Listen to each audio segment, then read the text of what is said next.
A man got buried in a mudslide. He quickly rolled down the window, hoping to dig through the mud and crawl out. But the moment he did, a wave of thick mud came pouring into the car. Terrified, he scrambled to roll the window back up. Just then, he noticed a crack forming in the sunroof. Panicking, he grabbed a roll of tape and tried sealing the crack. He thought maybe it would hold things together. But that tiny piece of tape was no match for the pressure. Thinking fast, he grabbed his steering wheel lock and wedged it underneath the sunroof. To his relief, it actually held and kept the mud from collapsing further. Still, he kept staring nervously at the roof, checking it again and again to make sure it wouldn't give in. After finally feeling a bit safer, he took out a bottle of water and started drinking.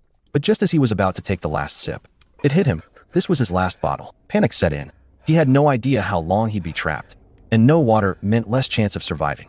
He stared at the last drop, then made the decision. He drank it all. He knew he had to stay strong if he was going to think clearly and find a way out. Not long after, he started having trouble breathing. The oxygen in the car was running out. If he didn't act soon, he'd suffocate. That's when he remembered the folding chair in the back. He took it apart and grabbed 3 hollow metal tubes. He shoved one tube up through the sunroof, hoping it would reach the surface. But it wasn't long enough, so he added a second tube, still no luck. His breathing grew more shallow. He quickly attached the third tube and pushed with everything he had. But halfway up, the tube hit something solid, some kind of obstacle. Now completely exhausted, he grabbed the car jack and tried propping up the tube. But it didn't reach high enough. Desperate, he wrapped a towel around his shoulder, then braced the tube with his body and pushed upward with all his strength.